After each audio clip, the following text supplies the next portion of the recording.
Fan on चाहिए तुम लोगों को या फैन ऑन है?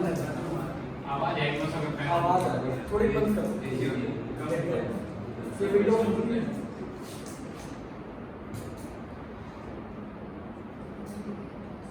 ये विंडो सेलेक्ट कर लो, विंडो कम कर दो और विंडो सेलेक्ट कर लो। विंडो हाँ ये विंडो सेलेक्ट कर लो। विंडो सेलेक्ट कर लो।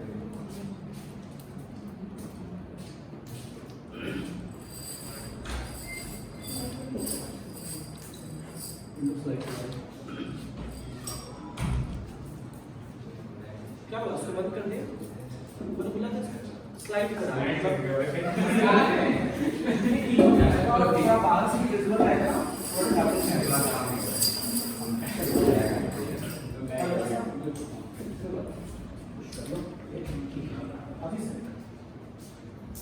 ओके क्लास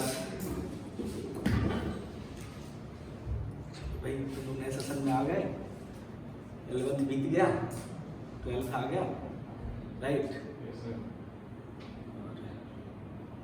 11th थोड़ा सा अपना जो बीता है वो कैसा बीता है आप सब जानते हो। कुछ आपकी लिमिटेशन, कुछ हमारी लिमिटेशन, इसकी वजह से हमारा प्रयास तो अच्छा था पर कुछ टाइम कंस्टेंट और एक जो लिमिट होती है स्कूल करिकुलम फ्रेमवर्क की, उसकी वजह से हम चीज़ों को जहाँ तक एक्सप्लोर करना चाहते थे उतनी चीज़ें नहीं हो पाई, लेकिन हाँ हमने ठीक ठीक किया। दूसरी बात यह है तो सर फिर आगे क्या करना है, कैसे मैनेज करना है। तो देखो इसमें कई कैटेगरी के आप बैठे हुए हैं। आप क्लासरूम में हैं, अगर आप स्कूल के क्लासरूम में हैं तो यहाँ अलग अलग कैटेगरी के बच्चे बैठे रहते हैं। यहाँ पे कुछ बच्चे हैं जिनको अपने बोर्ड को फोकस करना है, बोर्ड में अच्छा मार्क स्कोर करना है, उसके बाद एक अच्छी यूनिवर्सिटी में एडमिशन लेना है, ठीक है, फिर वो बैचलर्स मास्टर्स करके अलग तरह के मतलब रिसर्च रोल में जाना है। कुछ ऐसे बच्चे होंगे जिनको जेई देना होगा, नीट देना होगा, वो कॉम्पिटिटिव माइंड सेट होता है। और कुछ ऐसे बच्चे होंगे जो ऑलरेडी उनको भाई एक डिग्री लेनी ही है, एक चैनल से जुड़ना है, तो अपने एजुकेशन को धीरे धीरे स्टेप बाय स्टेप कंप्लीट कर रहे होंगे, राइट। अब सबको एक साथ समेटना, अभी आपका अपना माइंडसेट है, लेकिन मैं अकेला, मैं फिजिक्स का टीचर हूँ, मुझे आपको बातें समझानी है, तो आपको आपके अंदाज से अगर मैं एक बच्चे को समझाऊंगा, जो बच्चा सीयूईटी की तैयारी कर रहा है, तो जेई वाला छूट जाएगा, जेई वाले को समझाएंगे तो एकेडमिक वाला छूट जाएगा, और एक वो बच्चा अगर हम बहुत स्लो चलेंगे तो फास्ट वाला छूट जाएगा, बहुत फास्ट चलेंगे तो स्लो वाला छूट जाएगा। ये बहुत बड़ा ही जनरल सी बात है। ये सारी चीज़ें हमने 11th में फेस करेंगे। 12th में क्या करें, कैसे करें, तो एक बात ध्यान लो कि पहला तो हम कुछ बच्चों को मैं चुन लूँगा, चुन लूँगा यहाँ से। मैं उन बच्चों को एक जिनका जेई में इंटरेस्ट है, मतलब जो सच में जेई देना चाहते हैं, उनका मैं एक अलग ग्रुप बना लूँगा। उनको मैं एक अलग स्तर की किताबें, जो नेविगेटर तुमको सजेस्ट किया है ना, तो सारे बच्चे, ठीक है, जिनको जेई का प्रिपरेशन करना है वो नेविगेटर सीरीज ले लें। जैसे नेविगेटर लेके चल रही है ना, तो नेविगेटर ले लें, तो नेविगेटर ले लें वो बच्चे। जो बच्चे बोर्ड में अच्छा परफॉर्म करना चाहते हैं वो 2 किताबें अपने पास रखें, एक रख लें एसएल अरोरा और दूसरा एचसीवी। एसएल अरोरा जरूर रखें, उसके बाद एचसीवी। जो बच्चे खाली एकेडमिक पढ़ना चाहते हैं एकदम से, मतलब बॉटम लेवल का, वो एसएल अरोरा रखें। जिनको खाली बोर्ड अपीयर होना है, अच्छे मार्क्स, ठीक मार्क्स स्कोर करने हैं, वो एसएल अरोरा अपने पास जरूर खरीद लें मार्केट से, है ना। बुक आप ले लीजिए, कोई दिक्कत वाली बात नहीं है। मैं वहीं से एक्सरसाइज के आपको क्वेश्चंस रिकमेंड करता चलूँगा। जो बच्चे उस एकेडमिक को थोड़ा प्लस में करना चाहते हैं वो एसएल अरोरा प्लस एचसीवी करें, और जो बच्चे फोकस्ड हैं जेई के लिए, I will recommend SL Arora plus HCV plus Navigator. पक्का समझ गए?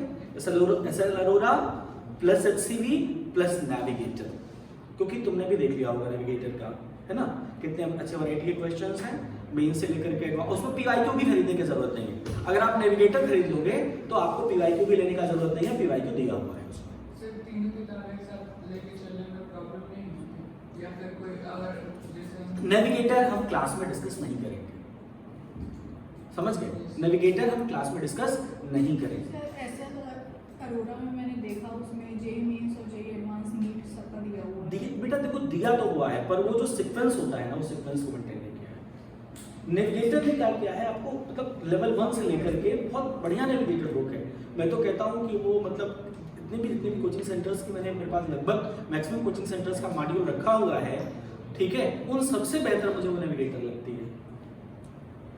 और सबसे बड़ी बात, आपको आज जरूरत है, आज आप एक मंगा लो, फिर छोड़ दो एक पार्ट उसका, जैसे इलेक्ट्रोस्टैटिक्स 1 इलेक्ट्रोस्टैटिक्स मंगा लो, बाकी छोड़ दो, जाने दो, मत मंगाओ अभी इतना भारी भरकम। वो हो पा रहा है तब अगली दूसरा मंगाना, नहीं हो पा रहा तो मत मंगाना। देखो एसएल अरोरा और एससीबी के क्वेश्चंस ये तो मैंडेटरी है, ये तो हम करेंगे, इसमें कोई दो राय वाली बात नहीं है। नेविगेटर तक हम जा पा रहे हैं, किस लेवल पर जा पा रहे हैं, वो आपके पास फ्लेक्सिबिलिटी है। एक बार आप 300 रुपए खर्च कर दो, 300-400 खर्च करने में कोई बड़ी बात नहीं है। अगला नहीं कर पाएंगे छोड़ देंगे। नेविगेटर आप घर पे लगाइए, ठीक है। मेरे पास एक्स्ट्रा टाइम मिलता है तो मैं उसको समझा दूंगा, या बहुत ही अच्छे क्वेश्चंस को अगर मुझे लगता है कि वो रिलेवेंट क्वेश्चन है तो मैं करवा लूंगा। पर first book we must have SL Arora and second we must have the HCB. पक्का? तो एसएल अरोरा खरीदने में कोई कोताही वाली बात नहीं, आप ले लीजिए एसएल अरोरा ले लीजिए, मन कहे तो नई किताब ले लीजिए, मन कहे तो ओल्ड बुक शॉप से ले लीजिए। एसएल अरोरा और एचसीबी दो अपने पास जरूर रखिए। उसके बाद जो है बाकी और किताबें जो हैं नेविगेटर सीरीज, आप जिसको जेईई का फोकस्ड प्रिपरेशन करना है वो लेकर के अपना घर पे बनाओ। कोई मुश्किल आ रही है तो बताओ, आप मुझे क्वेश्चन पिंग कर दो, मेरे पास मौका लगेगा तो घर पर भी मैंने सेटअप बना ही लिया है, मैं उसका रिकॉर्ड करके आपको भेज दूंगा, या कैसा करूंगा उसको मैनेज करूंगा। क्लास में नेविगेटर लेके चलेंगे तो प्रॉब्लम हो जाएगी, ये बात पता है। और सारे बच्चों को इशू आएगा, क्योंकि मुझे पता है 11th के बहुत से बच्चों को फिजिक्स में न्यूमेरिकल को लेकर के इशू आ रहा है। वो इशू अब मैं 12th में नहीं चाहता, 12th में मैं नहीं चाहता हूँ मेरा बॉटम वाला बच्चा भी वो इशू फेस करे और आप कहीं पर भटको इस चक्कर में कि फिजिक्स कहीं और पढ़ो, ठीक है। क्योंकि टीचर्स तो बहुत हैं पढ़ाने वाले, उसमें कोई दो राय नहीं, बहुत अच्छा फ्लो पढ़ाते हैं। और मुझे ऐसा लगता है कि अगर आप स्कूल की फैकल्टी से कोऑर्डिनेट होकर के चलते हो ना, तो आप दो जगह सपोर्ट पा जाते हो, एक तो स्कूल में, एक तो स्कूल के बियॉन्ड पा जाते हो। वहाँ जा कहीं और आप जाते हो तो कोई भी टीचर का एक जनरल है, मतलब कि किसी और के पास से और बच्चा है तो अपने आप को अच्छा दिखाने की कोशिश करता है, और उस अच्छा दिखाने के चक्कर में बच्चे को अपने तरफ कन्वर्ट करता है, और वो पता नहीं उससे बच्चा समझे ना समझे और वो दिक्कत होती है। तो first book SL Arora, second book HCB, पक्का। एनसीईआरटी मत परचेज करना, ठीक है। एनसीईआरटी डाउनलोड कर करके प्रिंट निकाल लेना, एक चैप्टर बाय चैप्टर, पक्का। एक अवेलेबल है, डाउनलोड करना, एक चैप्टर का उसका प्रिंट ले लेना, वो पूरा बुक लेने का जरूरत नहीं है। जब तुम अपने बैग में सीवी रखोगे, एसएल अरोरा तो मैं ऑलरेडी आपको अपने घर पे रखो, एक मैं यहाँ पर रखवा दूंगा क्लासरूम में, एसएल अरोरा यहाँ पड़ी रहेगी। एचसीबी आप अपने बैग में रख सकते हो, पतली किताब है, और उसी एचसीबी के अंदर आप डाल देना वो वाला सीट डाल देना, पक्का।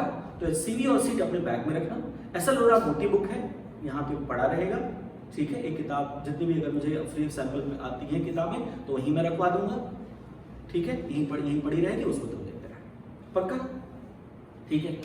तो क्लास 12 का हम लोग जो स्टार्ट करेंगे फ्रेश माइंड के सेट के साथ स्टार्ट करेंगे। दूसरा जो काम मैं 11th में आपसे कई बार कह रहा था और अभी तक मैं चेकिंग नहीं करवा पाया, वो है डायरी। वो है डायरी, प्लीज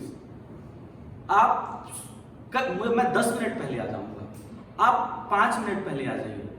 क्लास मुझे जरूर दिखा दीजिए अपनी डायरी कि आपने कल क्या पढ़ा है। मैं 10 मिनट पहले आ जाऊंगा, कोई बात नहीं, 7-8 से क्लास है, मैं आपका शायद 45 पर आ जाऊंगा, पर आप 5 मिनट पहले आइए और बिना क्लास का टाइम डिस्टर्ब किए हुए हम ये 5 मिनट में चेक कर लेंगे कि आपने कल क्या पढ़ा है, तब मुझे समझ में आ जाएगा आपकी जरूरत क्या है। और वो डायरी मैंने पहले बताया था, पुरानी डायरी नहीं यूज करनी है ना, नई डायरी यूज करनी है, 2026 की यूज करनी है, ठीक है, तो जिनके पास 2026 की डायरी अच्छी बात है, नहीं अगर आप ले रहे हैं तो ये मत सोचिए कि पहले के पेज को यूटिलाइज कर लें। उस वाले डेट पे जाइए जिस डेट पे आप आज हैं या कल थे, उसी वाले डेट पर आपने फिजिक्स में क्या पढ़ा है। आप मुझे फिजिक्स के बारे में बता दीजिए, बाकी और सब्जेक्ट में नहीं जाना चाहता। आप अपना सब लोग अपना जानेंगे, ठीक है। मैं ओवरऑल क्लास टीचर जैसा भी व्यवहार नहीं करना चाहता हूँ। हाँ, मेरे फिजिक्स की क्या रिक्वायरमेंट है, वो तुम्हारी कंसिस्टेंसी मेंटेन है कि नहीं, वो मैं जरूर जानना चाहता हूँ। पक्का? तो डायरी कल से सभी लोग लेकर के आएंगे, ठीक है। इतनी बात हो गई। अब हम आ जाते हैं कि हमको 12th में क्या पढ़ना है। 12th में पढ़ने के लिए क्या 11th का कंटेंट जो स्किप हुआ है, क्या इससे कोई हिंड्रेंस होगा? आंसर बिल्कुल नहीं होगा। वेक्टर की जरूरत पड़ेगी और जहां जहां जरूरत पड़ेगी मैं आपको बता दूंगा। जहां जहां आपको फोर्स की जरूरत पड़ेगी वहां मैं आपको बता दूंगा। आपको एक्स्ट्रा एफर्ट जाकर के 11th का कंटेंट नहीं पढ़ना है, पक्का? आप जाकर के फिर पढ़ने मत लगिएगा कि 11th की बुक किताबें उठा लें, आप 12th की किताब मेरे साथ पढ़िए। उसमें जब वेक्टर की जरूरत पड़ेगी तो जाकर के उसको देख लीजिएगा। अलग से बैठ करके अब अपना बैकलॉग मत क्लियर करिएगा, कभी भी मत क्लियर करिएगा। पहले आप फॉरवर्ड चलिए। जो बच्चे जेई के स्टूडेंट होंगे मैं बता दूंगा कि कब 11th की चीजें खोलनी है। अभी 12th का ही चीज चलने दीजिए, राइट। आपको 12th में क्या पढ़ना है, आपको 12th में क्या पढ़ना है ये सीबीएसई डिसाइड करती है। सीबीएसई अपना करिकुलम देती है और सीबीएसई डिसाइड करती है कि आपसे वो चाहती क्या है। सीबीएसई ने अपना करिकुलम रिलीज जो किया है वो 2025-26 में किया है, इस सेशन में नहीं किया है। तो 2026-27 का उनका रिवाइज्ड करिकुलम नहीं आया है और जब तक उनका रिवाइज्ड करिकुलम नहीं आता है तब तक हम 2025-26 को ही रेफरेंस मानेंगे। अगर चेंजेस होंगे भी तो there is not a tremendous changes. एक शार्प चेंज होता है, हल्का सा चेंज होता है, टॉपिक्स कुछ आगे पीछे होते हैं। प्रोबेबली मुझे लग रहा है इस साल का चेंजिंग नहीं होनी चाहिए। जब तक क्लास 11th की एनसीईआरटी बुक नहीं चेंज होती है तब तक सीबीएसई का करिकुलम चेंज होने में मुश्किल होता है। हाँ, जब क्लास 11th की बुक चेंज हो जाएगी फिजिक्स की तब सिलेबस भी चेंज हो जाएगा, ठीक है। तो 2025-26 को ही हम लोग रेफरेंस मान करके ही अपनी पढ़ाई कंटिन्यू करते हैं। अब देखो यहाँ पे क्लास आपको पढ़ना क्या है। यहाँ पे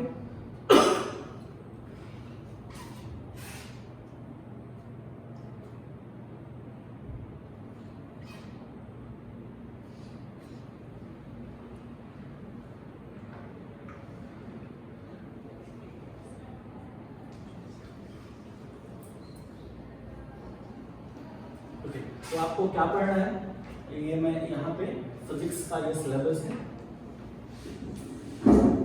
ये आपका फिजिक्स का सिलेबस है।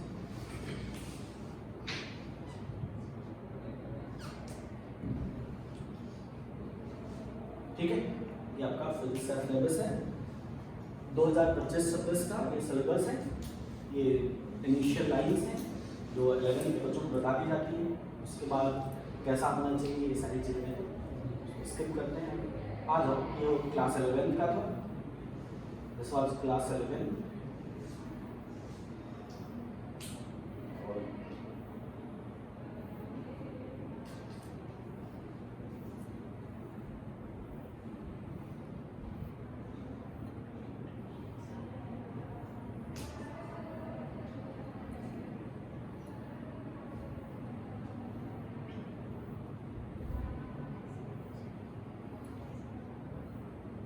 Now this is the class 12th. ये class 12th का content। Then we have total 9 units। अपने पास कुल 9 units हैं और 14 chapters, है ना? There are 9 units and 14 chapters। Unit 1, name of the unit is electrostatics। Electrostatics contains two chapters: electric charge and field, electrostatic potential and capacitance। Now unit 2 contains current electricity, right? Chapter number 3 जो unit का नाम है वही chapter का भी नाम है। Then magnetic effect of electric current contains 2 chapters: moving charges and magnetism, जहाँ पर हम चार्ज का मैग्नेटिक इफेक्ट देखेंगे। उसके बाद मैग्नेटिज्म एंड मैटर में हम मटेरियल की स्टडी करेंगे, डायमैग्नेटिक, पैरामैग्नेटिक, फेरोमैग्नेटिक, फेरोमैग्नेटिक। उसके बाद बेटा electromagnetic induction and alternating current, ये आपको होगा फेराडेज लॉ, फिर हम यहाँ से एसी जनरेट करवा लेंगे, एसी जनरेट करवा करके उसको यूज कर लेंगे और यहीं पर आपकी एनसीईआरटी पार्ट 1 ओवर हो जाएगी, अल्टरनेटिंग करंट। एनसीईआरटी की जो बुक है 2 पार्ट में डिवाइडेड है, तो पार्ट 1 चैप्टर नंबर 7 पे एंड हो जाती है। इसके बाद हम लोग आ जाए सॉरी अभी नहीं, इलेक्ट्रोमैग्नेटिक वेव्स तक उन्होंने दे रखा है, राइट। तो ये यूनिट चैप्टर नंबर 8 तक आपका, उसके बाद है आपका इलेक्ट्रोमैग्नेटिक वेव, यहीं पर आपकी एनसीईआरटी पार्ट 1 आपकी ओवर हो जाती है। अगर आप अपने ध्यान से देखोगे यूनिट नंबर 1 से लेकर के यूनिट नंबर 5 तक, तो जितनी भी बातें कही गई हैं वो सब चार्ज के रिस्पेक्ट में की गई हैं। या तो चार्ज रेस्ट में है या तो चार्ज मोशन में है। जब चार्ज रेस्ट में है तो इलेक्ट्रोस्टैटिक्स, और जब चार्ज मोशन में है देन इलेक्ट्रोडायनामिक्स। अब मोशन में 2 तरीके से चार्ज हो सकता है, एक यूनिफॉर्म मोशन में, अगर चार्ज यूनिफॉर्म मोशन में है मतलब उसका स्पीड कांस्टेंट है तो वो करंट प्रोड्यूस करता है, लेकिन अगर चार्ज एक्सीलरेट होता है तो वेव प्रोड्यूस करता है, राइट। तो पूरा का पूरा जो आपका पार्ट 1 ऑफ जो फिजिक्स है यूनिट नंबर 1 से लेकर के बच्चे यूनिट नंबर 5 तक बेसिकली चार्जेस की ही स्टडी है, ठीक है। वो चार्ज रेस्ट में, वो चार्ज यूनिफॉर्म मोशन में, या वो चार्ज एक्सीलरेटेड मोशन में। तो ये पूरा का पूरा आपका एनसीईआरटी पार्ट 1 बेसिकली इलेक्ट्रोडायनामिक्स ही है या इलेक्ट्रोमैग्नेटिज्म ही है, इससे ज्यादा कुछ नहीं है। तो पूरा का पूरा यहाँ से यहाँ तक आप इलेक्ट्रोमैग्नेटिज्म ही पढ़ेंगे, ठीक है। उसके बाद आप आ जाएंगे second part of the book, जहाँ पर आप ऑप्टिक्स से स्टार्ट करेंगे। ऑप्टिक्स में 2 हैं, एक है रे ऑप्टिक्स और दूसरा है वेव ऑप्टिक्स, ठीक है। आपने क्लास 10 में थोड़ा सा रे ऑप्टिक्स पढ़ा होगा, वेव ऑप्टिक्स पहले था, शायद बाद में हटा दिया गया। तो वेव ऑप्टिक्स यहाँ पर आप भरपूर मात्रा में पढ़ेंगे, ठीक है। और उसके बाद फिर dual nature of radiation and matter, जहाँ पर आप मैटर के दोनों प्रॉपर्टीज को के बारे में बात करेंगे, वेव और पार्टिकल। उसके बाद एटम्स, न्यूक्लियाई, एटम और न्यूक्लियाई डिटेलिंग में वो रदरफोर्ड मॉडल और जे थॉमसन मॉडल, ठीक है, तमाम चीजें देखेंगे। खैर लास्ट में फिर आप आ जाएंगे मॉडर्न फिजिक्स पर। कहाँ पर आ जाएंगे? मॉडर्न फिजिक्स, जहाँ पर आप इलेक्ट्रॉनिक डिवाइसेस के बारे में बात करेंगे, मतलब सेमीकंडक्टर फिजिक्स के बारे में बात करेंगे, सेमीकंडक्टर मटेरियल्स के बारे में बात करेंगे, ठीक है। सिलिकॉन क्या है, जर्मेनियम क्या है, किस तरीके से हम सिलिकॉन का यूज करके डायोड बना सकते हैं। पहले ये सिलेबस बड़ा होता था, वास्ट होता था, अब कम कर दिया गया है। पहले अपने पास डायोड भी था, ट्रांजिस्टर भी थे, ठीक है, पर अब कर्टेल करके पी जंक्शन डायोड कर दिया गया है। इसके पहले खाली प्रॉपर्टीज को पूछा जाता था, अब न्यूमेरिकल्स भी पूछे गए हैं। मैंने देखा है अच्छा न्यूमेरिकल इस साल भी आया हुआ है, इसके पहले भी न्यूमेरिकल अच्छा आया हुआ है। तो पहले थोड़ा सा थ्योरी क्वेश्चन यहाँ से जनरेट होता था, अब ये न्यूमेरिकल क्वेश्चन है। बट डोंट वरी, मैं सेमीकंडक्टर में बेसिकली इलेक्ट्रॉनिक्स से ही हूँ, तो आपकी मैं पूरी अच्छी से मदद करूँगा, ठीक है। इसके बाद एक और यूनिट पहले हुआ करता था कम्युनिकेशन सिस्टम, वो हटा दिया गया है, ठीक है। अभी 4 साल हो गए। तो कम्युनिकेशन सिस्टम में हम लोग थोड़ा सा एम पी एम के बारे में बात करते थे, एम्पलीट्यूड मॉड्यूलेशन, फेज मॉड्यूलेशन, पर जो हट गया है उसका कोई मतलब नहीं, ठीक है। पर जेई में पर आप जेई में एक बार फिर से देख लीजिएगा कि जेई में है कि नहीं है। जेई के करिकुलम में आप जाकर के चेक कर लीजिएगा कि वो आपका कम्युनिकेशन है या नहीं है, ठीक है। तो ये आपका हो गया बेटा एकेडमिक लेवल। बाकी आप देख लो यहाँ पे मार्क्स का डिस्ट्रीब्यूशन जो सीबीएसई कह रही है कि ये बोल रहे हैं कि ये 3 चैप्टर से वो 16 मार्क्स का, फिर 17 मार्क्स का, फिर ये बोल रहे हैं कि भाई यहाँ पर 18 मार्क्स का, ठीक है। तो वैसे मैं आपको बता दूं वेटेज के हिसाब से, ठीक है। तो जहाँ से आपको थोड़ा सा आपको अच्छे न्यूमेरिकल मिल सकते हैं, वो आपको मिलेगा इलेक्ट्रोस्टैटिक्स से, और electrostatics, magnetic effect of electric current and EM induction. यहाँ से न्यूमेरिकल का थोड़ा सा कॉम्प्लेक्सिटी थोड़ी ठीक बनाई जा सकती है। बाकी करंट डेंसिटी से एवरेज न्यूमेरिकल आते हैं, कोई बहुत बड़ी बात नहीं है। यहाँ अगर ऑप्टिक्स में हो तो ऑप्टिक्स से भी आपके ठीक क्वेश्चंस आपके जनरेट होते हैं, ठीक है। पर उतने कॉम्प्लेक्स नहीं होते हैं जितने कि क्लास 11 में हमने कर ली है। अगर क्लास 11 का वर्क एनर्जी, पावर, रोटेशन ये सब हम पढ़ सकते हैं, न्यूमेरिकल बना सकते हैं, तो यहाँ पर ये क्वेश्चंस बनाना कोई कॉम्प्लिकेटेड नहीं है, ठीक है। अब बेटा हम लोग यहाँ स्टार्ट करते हैं इलेक्ट्रोस्टैटिक्स। हमारा जो करेंगे यहाँ से हमारी जो स्टार्टिंग है वो स्टार्ट करेंगे इलेक्ट्रोस्टैटिक्स। इलेक्ट्रोस्टैटिक्स में क्या पढ़ना है ये आप बोर्ड पर देख लो।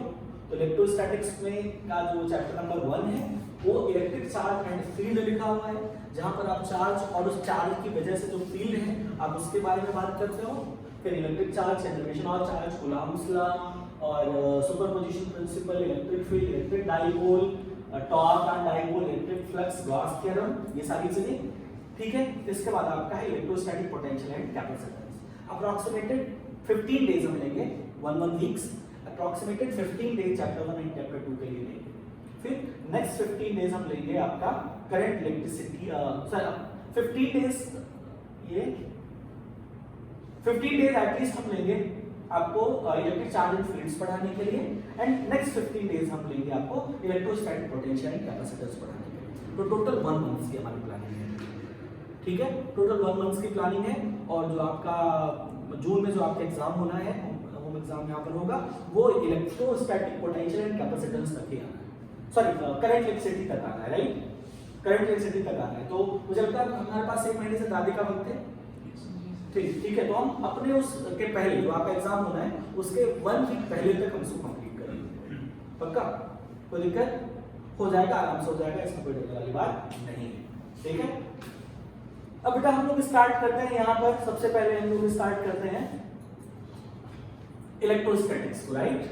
हम लोग यहाँ पर इलेक्ट्रोस्टैटिक्स को स्टार्ट करेंगे।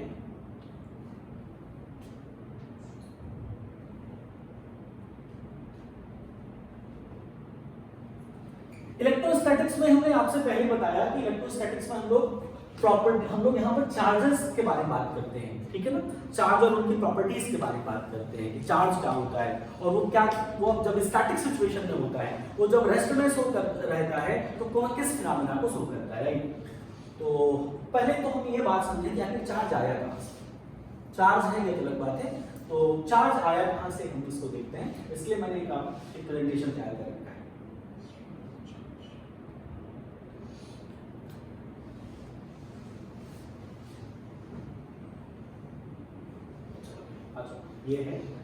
ये है आपका, okay,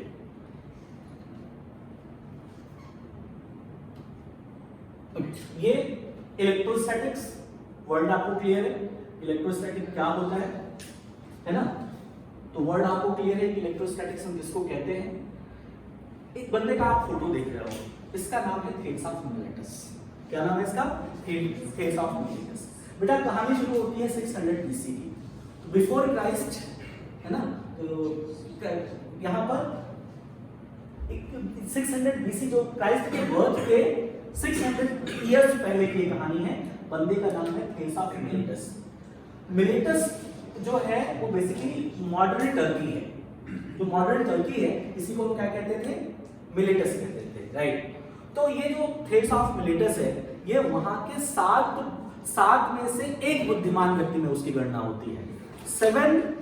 1 of the 7 wise man. अब बाकी 6 लोग कौन है ये तुम ढूंढ लेना, ठीक है। तो ये जो व्यक्ति है 7 में से जो एक है उसी का नाम है थेल्स ऑफ मिलेटस। और मुझे लगता है कभी कभी इसका नाम से ज्यादा तो मुझे लगता है इसकी उपाधि ही है, ठीक है, थेल्स ऑफ मिलेटस। अब देखना बेटा ये कहां पे रहता है, ये यहाँ पे रहता है टर्की में, मॉडर्न टर्की में रहता है, किस जगह पे, थेल्स पे रहता है। उस समय एक बहुमूल्य चीज होती है जिसका निर्यात होता है from Baltic Sea to Black Sea and Black Sea to Mediterranean Sea. एक बहुत ही बहुमूल्य चीज होती है जिसका निर्यात होता है, जिसका ट्रांसपोर्टेशन होता है ब्लैक सी से लेकर के बाल्टिक सी से लेकर के यहाँ पर ब्लैक सी पर और ब्लैक सी से मेडिटेरियन सी पर। और ये बंदा ही बैठा रहता है। सर उसका नाम क्या है? उसका नाम है एम्बर। उसका क्या नाम है? उसका नाम है एम्बर। ये आप सामने देख रहे हैं एम्बर, ये है एम्बर। एम्बर बेसिकली एक ऐसा मटेरियल था जो कि येलो था, रेसिनियस था, ग्लू लाइक था, है ना, और कैसा था वो, येलो था और साथ ही साथ चमकीला भी था, उसके अंदर चमक होती थी। तो क्योंकि वो येलो था और उसके अंदर चमक थी तो उस समय का ये जो एम्बर था उसका प्रयोग वहां पे ज्वेलरी मेकिंग के लिए करते थे। हम लोग उससे ज्वेलरी बनाते थे, जैसे आज गोल्ड का यूज है ज्वेलरी मेकिंग के लिए, तो उस समय उसका क्या करते थे, ज्वेलरी बनाते थे। इसी वजह से उसका जो वैल्यू था वो गोल्ड के बराबर था। तो उसका ट्रांसपोर्टेशन कहां से होता था, ये बाल्टिक सी से ब्लैक सी पर और फिर ये जाता था यहाँ पर। अब इसने क्या किया कि एक दिन इनके हाथ में आया, ठीक है, तो उन्होंने सोचा यार जरा देखते हैं कि मतलब ये है क्या। और ऐसा करते करते वो टुकड़ा उनके हाथ से नीचे गिर गया। और जब वो टुकड़ा उनके हाथ से नीचे गिर गया तो उसके पास ढेर सारे डस्ट थे, लिंट थे, उससे अट्रैक्ट हो गया। फिर उसको उन्होंने उठा करके फिर क्या किया, अपने ओवरकोट पे रगड़ा। ओवरकोट पे रगड़ते समय वो टुकड़ा फिर हाथ से छूट गया, और जब फिर हाथ से छूट गया नीचे चला गया तो उन्होंने देखा कि वो जो एम्बर का रॉड है उस एम्बर के रॉड पर उसके बगल के जो डस्ट पार्टिकल हैं, लिंट हैं या लीव्स हैं, वो सारी चीजें अट्रैक्ट हो जाती हैं। अब क्योंकि उनका जनरल माइंडसेट नहीं था, उनका साइंटिफिक माइंडसेट था। तो साइंटिफिक माइंडसेट क्या होता है? साइंटिफिक माइंडसेट ये होता है कि वो सिर्फ किसी घटना को देखता नहीं है, वो एक घटना को देखता है और फिर उसको ऑब्जर्व करता है, फिर रिपीटेड एक्सपेरिमेंट करता है और एक कंक्लूजन पे लाता है। फिर उन्होंने वही काम लगातार करना शुरू कर दिया, ओवरकोट से रगड़ना, फिर नीचे गिराना। फिर उन्होंने देखा यार कि जब वो एम्बर का टुकड़ा किसी वुलन क्लॉथ से रब किया जा रहा है, रगड़ा जा रहा है, तो उसके पास एक प्रॉपर्टी ऑफ अट्रैक्शन आ जा रहा है। क्या आ जा रहा है? प्रॉपर्टी ऑफ अट्रैक्शन आ जा रहा है। तो उन्होंने कहा कि एम्बर के रॉड के पास प्रॉपर्टी ऑफ अट्रैक्शन होता है, पर उसका कोई जेन्युइन रीजन नहीं बता पाए। तो उन्होंने कुछ आत्मा का खेल बता दिया। उन्होंने कहा कि एक्चुअली जब हम उसको रगड़ते हैं तो ये बात उन आत्माओं को अच्छा नहीं लगता है, ठीक है, और वो आत्माएं जो है वो आत्माएं जीवित हो जाती हैं, मतलब अपने फॉर्म में आ जाती हैं और आसपास की चीजों को इकट्ठा कर लेती हैं। तो कुछ सोल जैसा उन्होंने कॉन्सेप्ट दिया। अच्छा, एम्बर की रॉड जो है ना, ये जो एम्बर का रॉड है ये क्यों ये चमकीला था? ये क्या था? ये आपका एम्बर का रॉड क्या था? चमकीला था। चमकीला तो सन भी है, चमकीला तो सूर्य भी है, और वहां पर उस समय ग्रीस में सन को इलेक्ट्रिका के नाम से जानते थे, ELECTRICA, इलेक्ट्रिका। तो जितनी भी चमकीली चीज है उसमें वो नाम आना चाहिए। तो वहां पर एम्बर के रॉड को इलेक्ट्रिका कहा गया। क्या बोला गया? Something like electrica. लेकिन क्योंकि वो ज्वेलरी मेकिंग में यूज होता था, तो पोएटिक लैंग्वेज हमेशा फेमिनिन जेंडर को प्रेफर करती है रादर देन मैस्कुलिन। तो उसने कह दिया नहीं, it should not be told like the electrica, that should be told like the electron. then that is basically electron, ELECTRON। तो आज तो तुम इलेक्ट्रॉन मॉडर्न वर्ड पढ़ रहे हो ना, ये यही बेसिकली यही से है। और ये जो इलेक्ट्रिसिटी थी, ये बेसिकली इस इलेक्ट्रिसिटी को हम लोगों ने फ्रिक्शनल इलेक्ट्रिसिटी या हमने स्टैटिक इलेक्ट्रिसिटी कहा, क्योंकि फ्रिक्शन की वजह से आया था, फ्रिक्शनल इलेक्ट्रिसिटी। और ये कहां से आया? ये आया आपका, ये हुआ हो गया आपका electron. The Greeks called this important substance electron, meaning beaming sun or radiant light because of its golden color. Now time spent, लगभग 300 साल बीत गए। Now this is the time of 300 BC. The name of the scientist is Theophrastus. So he was one of the Greek philosopher. ये बंदा disciple था Aristotle का, और basically इन्होंने किताब लिखा। इस किताब का नाम था अबाउट द स्टोन्स, और यहाँ पर इन्होंने कई तरह के स्टोन्स के बारे में बात किया, और वहां पर इन्होंने एम्बर स्टोन की भी जिक्र किया कि एम्बर एक स्टोन है और इसके पास प्रॉपर्टी ऑफ अट्रैक्शन है। एम्बर स्टोन है, उसके पास क्या है? प्रॉपर्टी ऑफ अट्रैक्शन है। बायो के बच्चे शायद इनका नाम बायोलॉजी में भी पाया जाता है, शायद बॉटनी में पाया जाता है, थियोफ्रास्टस का, जानते हो? ठीक है, देख लेना। इसके बाद बच्चे धीरे धीरे क्या हुआ कि जो रोमन एम्पर है वो बिजी हो गया युद्ध में। उसके बाद रोमन एम्पर हो गया, बिजी हो गया, आपका युद्ध में बिजी हो गया, वो पर्सिया और रोम का वो सब युद्ध प्रारंभ हो गया। तो उस समय रिसर्च आपके बंद हो गए, ठीक है। रिसर्च जब आपके बंद हो गए तो रिसर्च बंद होने की वजह से वहां पर पहले तो पॉलिटिकल इंस्टेबिलिटी आई, वॉर्स होने शुरू हो गए, ठीक है। कोई एजुकेशन को सपोर्ट करने के लिए स्ट्रॉन्ग सिस्टम नहीं था, ठीक है। तो ढेर सारे उनके नॉलेज नष्ट हो गए। तो यहां से और दूसरी बात है कि थोड़ी सी रिलीजियस डोमिनेंस क्रिएट हो गया, थोड़ा सा रिलीजियस डोमिनेंस क्रिएट हो गया। चर्च का जो महत्व है वो ज्यादा होने लगा, ठीक है।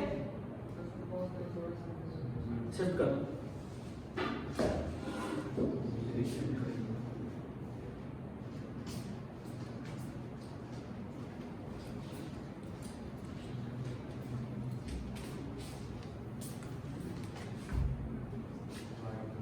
कोई रिकॉर्ड मत करना, कोई बात नहीं।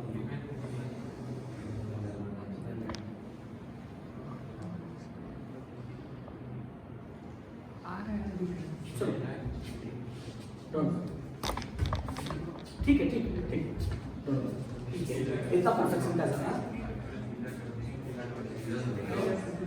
कब हो गए?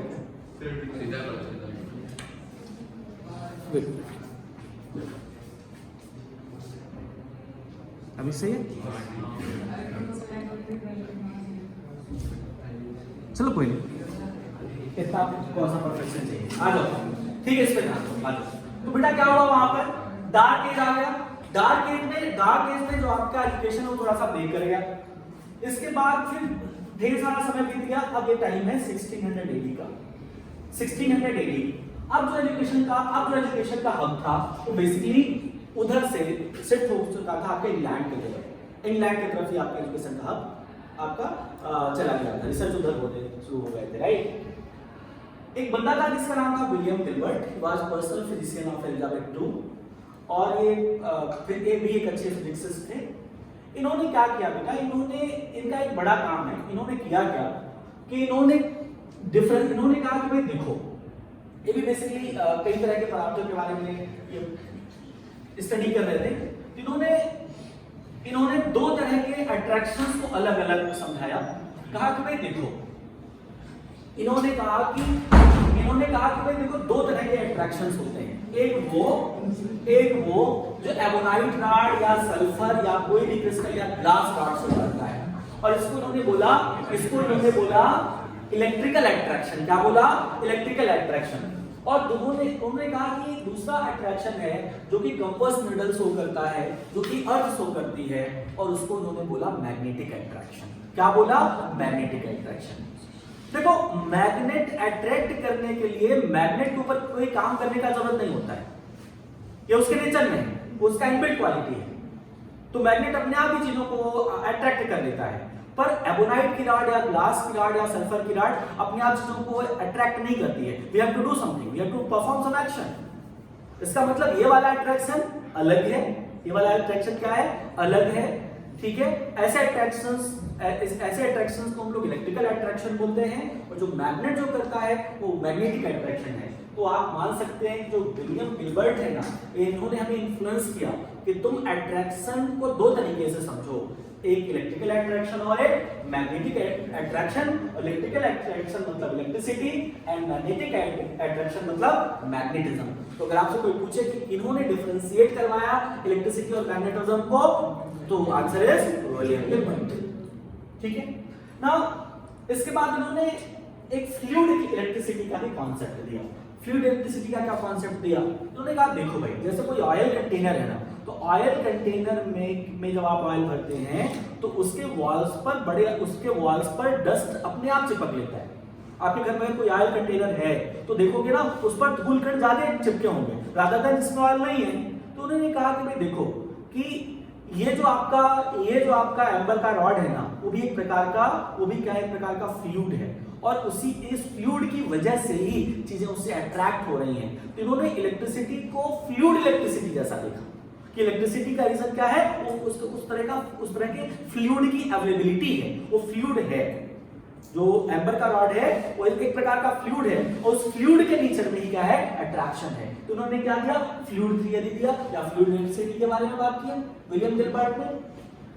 इन्होंने बेटा एक इंस्ट्रूमेंट बनाया जिसका नाम था वर्सोरियम।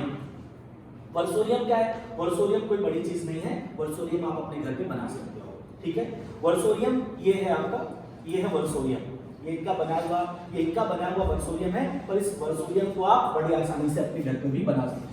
वर्सोरियम क्या था?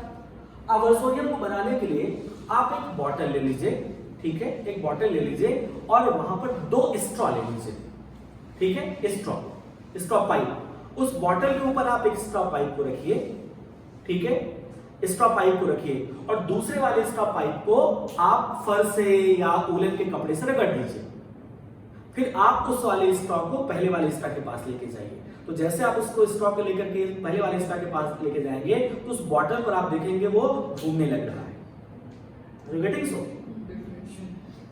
जैसे ये वाटर बॉटल है और ये 2 स्ट्रॉ है, इस स्ट्रॉ को यहां पे ऐसे रख लेना है, और दूसरे वाले को फ्रिक्शन से चार्ज कर लेना है। फ्रिक्शन से क्या करना है? चार्ज करना है। फिर इसको यहां पे लेके जाना है। जब आप इसको यहां पर लेकर के जाओगे तो जब ये चार्ज रहेगा ना, चार्ज आपने इसको किया है, इसको नहीं किया है तो अनचार्ज था, लेकिन जैसे आप चार्ज रॉड को यहाँ पर लेकर के जाओगे ये इसको अपनी तरफ खींचना शुरू कर देगा, और अब अगर आप इसको ऐसे आगे घुमाओगे तो ये गोल गोल घूमेगा। ठीक है, और हम इसको वर्सोरियम कह सकते हैं। क्या कह सकते हैं? वर्सोरियम, हम इसको वर्सोरियम कह सकते हैं। सर ऐसा हुआ क्यों? ये तो चार्ज था, ये तो अनचार्ज था। बेसिकली जब आप एक चार्ज रॉड को अनचार्ज रॉड के पास ले गए तो अनचार्ज रॉड भी आपकी चार्ज हो गई, और हम इसको इंड्यूस्ड चार्ज बोलते हैं। क्या बोलते हैं? इंड्यूस्ड चार्ज, या इसको इंडक्शन बोलते हैं, इंड्यूस्ड चार्ज। तो अगर ये प्लस है तो इस पे माइनस आ जाता है, और ये माइनस है तो प्लस आ जाता है, तो अपोजिट चार्ज जनरेट हो जाते हैं, और opposite charge always attract. Opposite charge क्या करता है? हमेशा अट्रैक्ट करता है, तो ये इसके करीब आना शुरू हो जाता है। फ्रिक्शन की वजह से चार्ज हो जाता है। क्या बेटे? फ्रिक्शन की वजह से आगे बताते हैं ऐसा क्यों हुआ, मैं बाद में बताता हूं। ऐसा होता है, ठीक है। अब देखो यहाँ पर इसका रीजन अभी तक हमें पता नहीं था, पर ये था कि ऐसा होता है। इसके बाद बेटा, लेकिन अब इनकी एक लिमिटेशन है। इन्होंने क्या कहा कि भाई देखो, ये जो आपका इलेक्ट्रिक चार्जर्स है ना, दे अट्रैक्ट ईच अदर, वो एक दूसरे को अट्रैक्ट करते हैं, वो एक दूसरे, ठीक है। वो ये नहीं बता पाए कि रिपल्सन क्यों होता है, क्या रिपल्सन ही होता है, वो रिपल्सन को डिफाइन नहीं कर पाए। इन्होंने खाली इलेक्ट्रोस्टैटिक अट्रैक्शन के बारे में बात किया, रिपल्सन के बारे में बात नहीं किया। और सही बताएं तो अभी तक तो कोई बात हुआ ही नहीं रिपल्सन के बारे में, अट्रैक्शन के बारे में बात चल रहा है, लगातार बात चल रही है, राइट। अब इसके बाद बेटा अगले साइंटिस्ट हैं, इनका नाम है, ये जो आपके अगले साइंटिस्ट हैं इनका नाम है ऑटो वॉन गुरिके, ठीक है। ये आपके अगले साइंटिस्ट हैं।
ये बेटा देखो नेक्स्ट साइंटिस्ट है, इनका नाम है ऑटो वॉन गुरिके।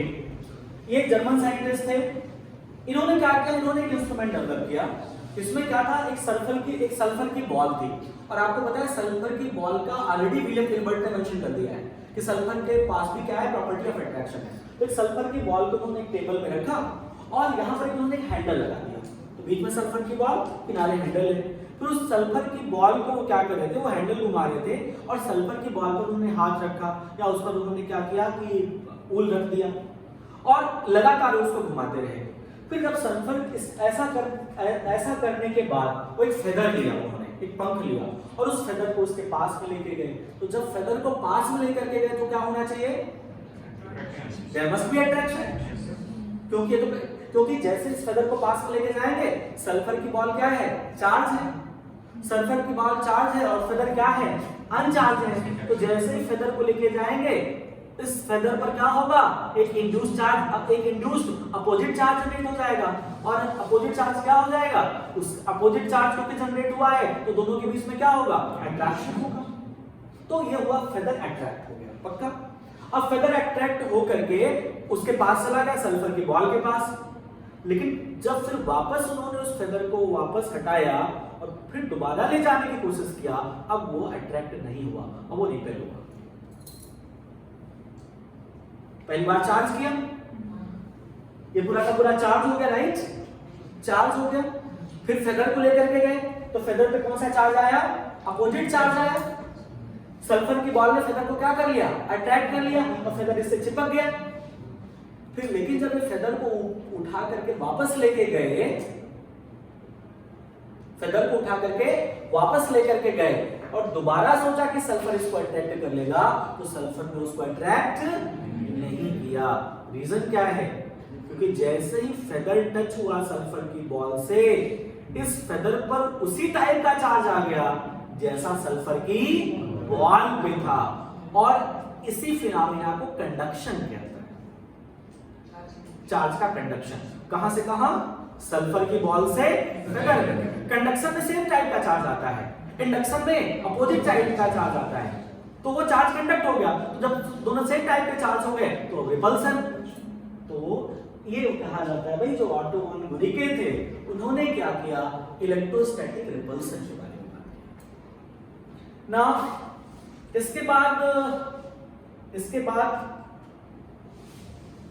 इसके बाद नेक्स्ट जो साइंटिस्ट हैं वो है आपके, नेक्स्ट जो साइंटिस्ट हैं,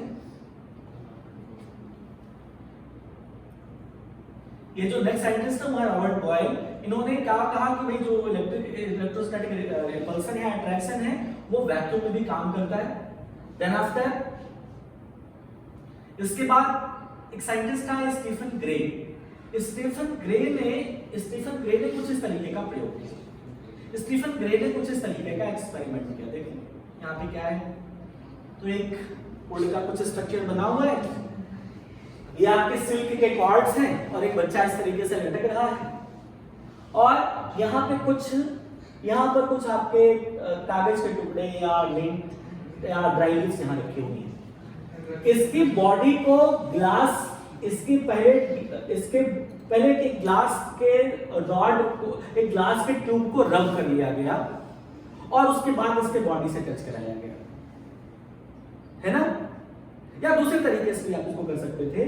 इसके ग्लास यहाँ पर क्या किया, ग्लास के रॉड को रब करके इसको टच कराया गया। तो जब इसको टच कराया गया तो इसकी जो बॉडी है ना बच्चे, इसकी जो बॉडी है ये क्या करने लगी, इस डस्ट पैलेट को अट्रैक्ट करनी शुरू हो गई। अब यहां से उन्होंने एक बात निकाला, उन्होंने बोला पहला कि जो ह्यूमन बॉडी है that is a conductor. Human body क्या है? कंडक्टर है। That's not an insulator. वो क्या है? वो कंडक्टर है। और इन्होंने चार्ज की कंडक्शन का पता लगाया कि चार्ज ट्रांसफर हो सकता है from one body to another body. और ह्यूमन बॉडी क्या है? कंडक्टर की तरह। ह्यूमन बॉडी क्या करती है? कंडक्टर की तरह काम करती है।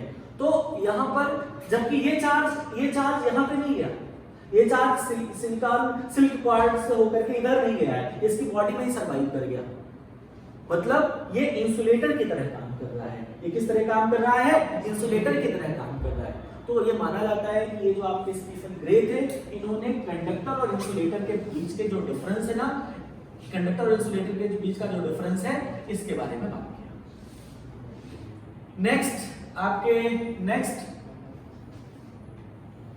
इसके बाद 1733 साइंटिस्ट का नाम चार्ल्स डफे। चार्ल्स डफे ने कहा है देखो दो तरह के चार्जेस होते हैं। एक वो चार्ज जो कि किसी ग्लास के रॉड पर आते हैं। जब आप ग्लास को रब करते हो सिल्क के कपड़े से तो ग्लास पर कुछ चार्ज, एक तरह का चार्ज आता है। बोला कि ग्लास पर जो चार्ज आ रहा है उसको तुम विट्रस बोलो। क्या बोलो? विट्रस बोलो। और उन्होंने कहा कि जो रेजिन या अंबर या प्लास्टिक को रगड़ने पर जो चार्ज आ रहा है, जो स्केल को रगड़ने पर जो चार्ज आ रहा है, बोला उसको तुम रेजिनियस बोलो। तो उन्होंने कहा चार्ज दो तरीके के होते हैं, एक विट्रस चार्ज और एक रेजिनियस चार्ज। मतलब चार्ज एक फ्लूइड नहीं है, चार्ज दो तरीके का फ्लूइड है। एक फ्लूइड जो कि ग्लास पे होता है उसको विट्रस बोलते हैं, और एक फ्लूइड जो रेजिनस मतलब प्लास्टिक या एम्बर से जो जुड़ा हुआ है या एगोनाइट से जो जुड़ा हुआ है उसको हम लोग बोलेंगे रेजिनियस। तो उन्होंने कहा कि चार्ल्स डफे ने कहा कि चार्ज बेसिकली दो तरीके का होता है। ये टू फ्लूइड थ्योरी उन्होंने एक्सेप्ट किया। दो अलग अलग तरीके का फ्लूइड है, राइट। ये काम किसने किया? ये काम किया आपका चार्ल्स डफे ने किया। चार्ल्स डफे के बाद बेटा आ गए Benjamin Franklin, most prominent, universally accepted, जिनकी थ्योरी को लेकर के हमें आगे इलेक्ट्रोस्टैटिक्स पढ़ना है। ये आपके थे फ्रैंकलिन ने कहा कि नहीं भाई देखो बेसिकली ये जो रब करने पर जब आप ग्लास की रॉड को सिल्क से रब कर रहे हो तो हो क्या रहा है, ग्लास से कुछ ट्रांसफर हो रहा है सिल्क में, ग्लास से सिल्क में कुछ ट्रांसफर हो रहा है और इसी ट्रांसफर की वजह से ही ग्लास के पास प्रॉपर्टी ऑफ अट्रैक्शन आ जा रहा है। तो सर क्या ट्रांसफर हो रहा है, इलेक्ट्रॉन। जब ग्लास की रॉड को रब किया गया किससे, सिल्क के क्लॉथ से जब रब किया गया, जब ग्लास की रॉड को सिल्क से रब किया गया तो सिल्क पे जो चला गया वही क्या है, जो सिल्क पर चला गया वही क्या है, वो गया क्या, वही आपका है इलेक्ट्रॉन, वही क्या है, वही आपका इलेक्ट्रॉन, राइट, वो गया इलेक्ट्रॉन है। अब क्योंकि ग्लास इलेक्ट्रॉन, देखो ग्लास पहले तो अनचार्ज था, सिल्क भी क्या था, अनचार्ज था। अनचार्ज का मतलब होता है कि number of protons is equal to number of electrons. अगर देखो एटम अपने आप में न्यूट्रल है तो क्या एटम में चार्ज नहीं है, क्या एटम में चार्ज है, लेकिन जितना पॉजिटिव चार्ज है उतना ही नेगेटिव चार्ज है। तो पहले क्या था, ग्लास में पहले क्या था, ग्लास में पहले ओके राइट है, इसके पहले तो मैं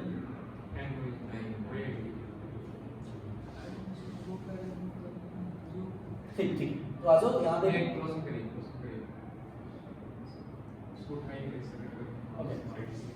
ना, दिस इज, यहाँ देखो इसके पहले क्या है, Np is equal to Ne, before rubbing इतने नंबर ऑफ प्रोटॉन्स उतने नंबर ऑफ क्या है, इलेक्ट्रॉन्स है, इतने नंबर ऑफ क्या है, प्रोटॉन्स उतने ही नंबर ऑफ क्या है, इलेक्ट्रॉन्स है।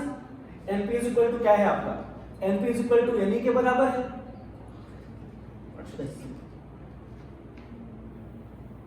यहां पर देखो before rubbing Np is equal to Ne, ठीक है, कब, बिफोर रबिंग। लेकिन जब आप इसको रब कर रहे हो तो इलेक्ट्रॉन ग्लास से कहां हो रहा है, यहां पे ट्रांसफर हो रहा है। अच्छा पहले देखो पहले सिल्क में भी क्या था, Np is equal to Ne, जितने प्रोटॉन्स उतने इलेक्ट्रॉन।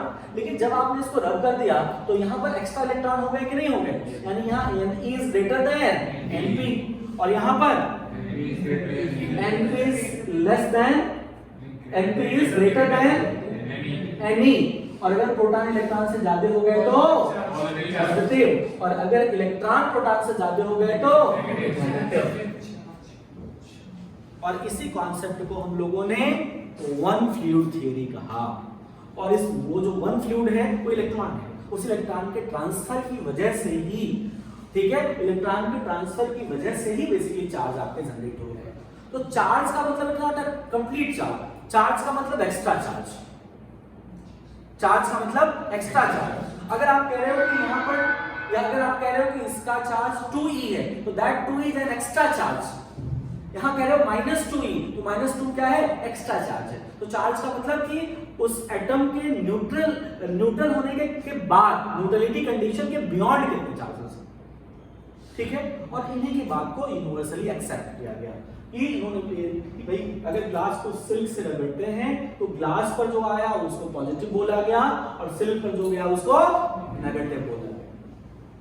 इन्होंने कहा कि अगर आप एम्बर को फर से रब करते हैं, अगर एम्बर को फर से रब करते हैं तो ऐसे केस में इलेक्ट्रॉन फर से एम्बर की तरफ ट्रांसफर होता है।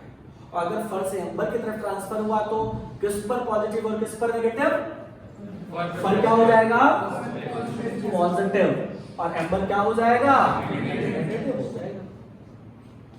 पक्का, एम्बर क्या हो जाएगा, नेगेटिव हो जाएगा, ठीक है।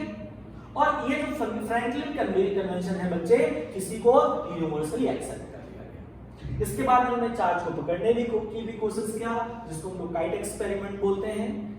इन्होंने एक पतंग बनाई और उसको भी उन्होंने ऐसा सिल्वर फाइल से कुछ बनाया, फिर रॉड को भी एक हल्का सा ये जो कॉर्ड था उसको मेटालिक रखा, फिर यहाँ पर एक की ले लिया और उसके बाद जैसे ही बादल कड़का उन्होंने पतंग उड़ाया और वहां पर इन्होंने क्या किया, इसके पास की के पास एक और दूसरा कंडक्टर टच कराया सेव करते हुए, तो वहां पर एक बड़ी तेजी से स्पार्किंग जनरेट हुई। की है यहाँ पे, फिर एक और कंडक्टर यहाँ पे ऐसे इसको ले लिया और यहाँ पर इन्होंने क्या किया है, यहाँ पे स्पार्क जनरेट हुआ।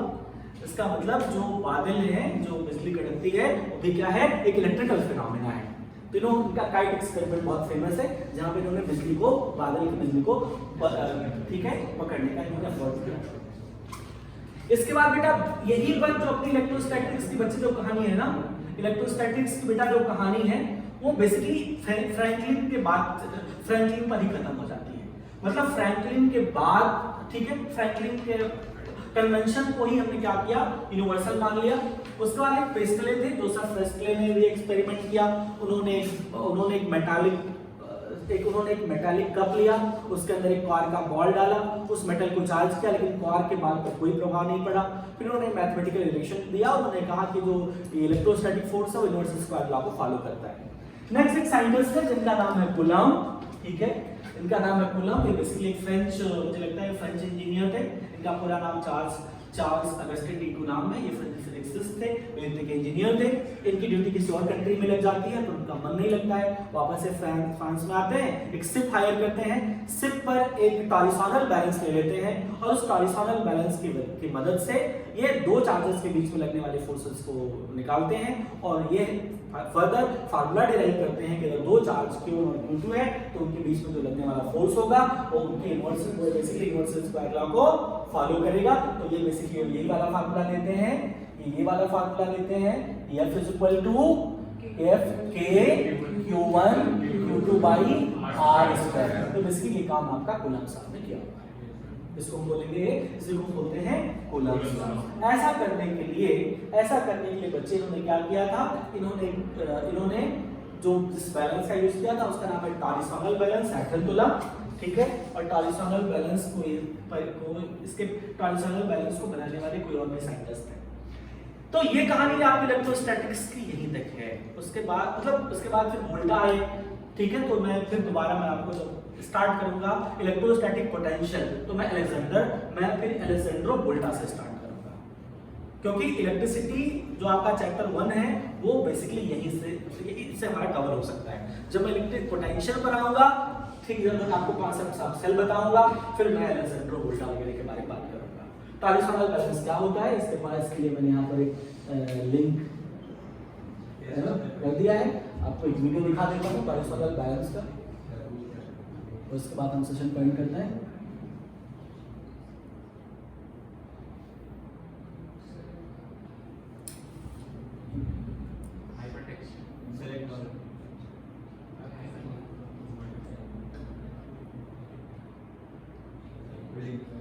Better to go with okay. Hyperlink मैंने किया था भाई, ओपन नहीं हुआ ना। क्लिक करके हाइपरलिंक्स कर दीजिए।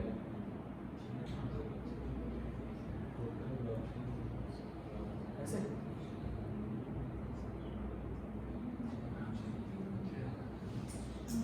ओके, हाँ ठीक आ गया।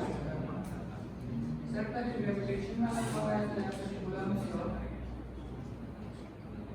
torsion balance.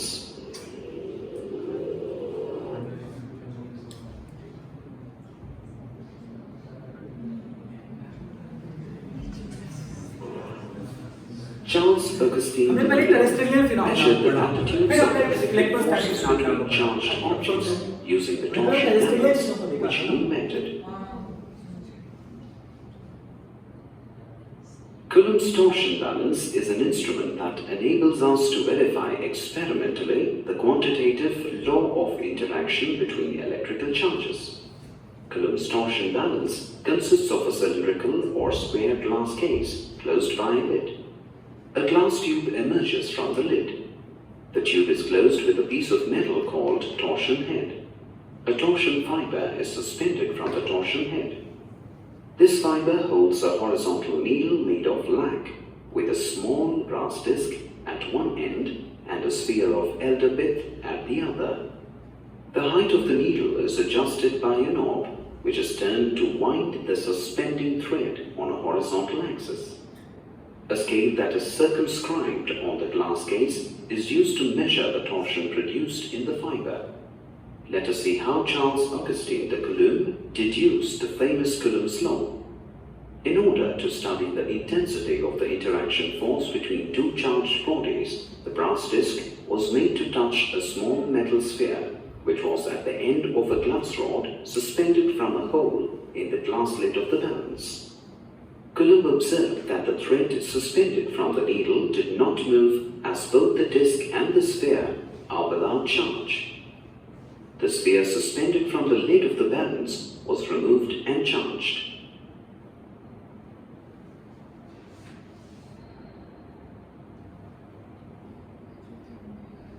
He placed the sphere back into the balance. The sphere and the brass disc repelled each other as the disc attained the same charge as the sphere. As a result, the needle started oscillating. The torsion angle of the thread was measured using the degree scale marked on the glass case.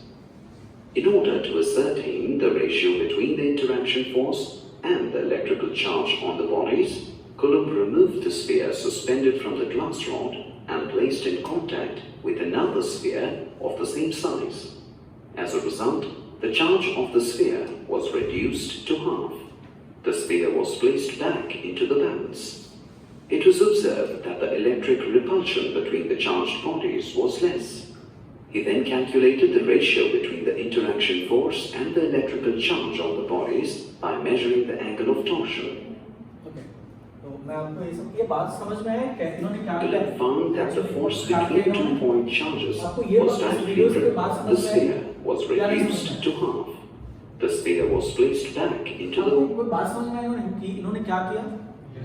Actually इन्होंने एक thread लिया है और यहाँ पर इन्होंने एक किस तरीके से डंबल जैसा स्ट्रक्चर बनाया है। यहाँ पर एक ब्रास के डिस्क है। पहले इन्होंने क्या किया, इस बॉल को चार्ज किया और चार्ज करके इस ब्रास से के बॉल से कांटेक्ट में लेकर के आए। अब ये ब्रास की बॉल क्या हो गई, चार्ज हो गई, ठीक है, क्या हो गई, चार्ज हो गई। फिर उसके बाद जैसे ये चार्ज कंडक्ट करा, जैसे ये चार्ज हुई, इसको थोड़ा सा इन्होंने सेपरेट कर लिया और सेपरेशन के बाद इन्होंने देखा कि इन दोनों के बीच में रिपल्सन है। क्या है, रिपल्सन है। तो जितना रिपल्सन होगा उतना इससे दूर जाएगी। तो कैसे दूर जाएगी, ये तो ऐसे ट्विस्ट करेगी ना, तो ट्विस्ट करेगी तो उन्होंने एंगल मेजर कर लिया कि कितने डिग्री की ट्विस्टिंग हुई है, 10 डिग्री, 20 डिग्री, 30 डिग्री। और जब ये डिग्री पता चल गई तो ये डिस्टेंस भी पता चल गया कि कितना दूर गया। फिर उन्होंने क्या किया, इस बॉल को हटाया और इसी बॉल को दूसरे बॉल के साथ कांटेक्ट में लेकर के आए। ये अनचार्ज था। तो जब ये अनचार्ज बॉल यहाँ पर है, अब जब चार्ज ट्रांसफर हो गया तो जितना चार्ज उस पे था वो जस्ट क्या हो गया, हाफ हो गया। फिर उसको लेकर के यहाँ पर गए तो यहाँ पर तो ऑलरेडी जितनी चार्ज था वो पड़ा हुआ है, लेकिन इसका चार्ज क्या हो गया है, हाफ हो गया है। और इसका चार्ज अगर हाफ हो गया तो क्या हो जाएगा, रिपल्सन तो होगा लेकिन थोड़ा सा कम होगा। तो इन्होंने रिपीटेड मैनर में मेजर किया और एफ और आर के बीच में रिलेशन ले आया, जिसको कहते हैं कूलम्ब्स लॉ। क्या बोलते हैं, कूलम्ब्स लॉ। तो आज का क्लास यही तक, हिस्ट्री ऑफ चार्जेस तक। नेक्स्ट क्लास में हम लोग अपने क्लासरूम में मिलेंगे और हम आपको वहाँ पर शॉर्ट में आज के लेक्चर में कितना कंटेंट लिखना है वो मैं आपको बता दूंगा और हम लोग स्टार्ट कर लेंगे डायरेक्टली कूलम्ब्स लॉ से। Okay, that's what I conclude my class.